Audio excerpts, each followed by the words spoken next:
Hello cousins! Vicky James ameongeza mwaka katika maisha yake na alifanya birthday kubwa sana, akavaa outfits 3 nzuri kabisa ambazo leo hatupo hapa kuziongelea.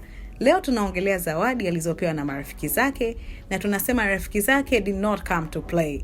Hawakuja kinyonge, wamemzawadia luxury stuffs na tupo hapa kuziongelea.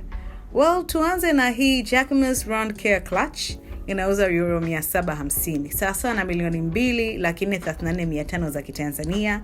Kuna hii Kate Spade Madison camera bag, inauza dola 299, sawa na 8,300. Abacus top handle bag kutoka JWPEI, inayouzwa 159,000. Lakini pia alipewa Lady Dior classic bag, inayouzwa euro 4,200, sawa na milioni 13,633,200. Kulikuwa pia na designer perfumes kama Sauvage Dior, Louis Vuitton na accessories kama Michael Kors watch. Cousin, mara ya mwisho rafiki yako alikununulia zawadi ilikuwa ni ya kiasi gani? Comment below. We love you, Afro Swagger.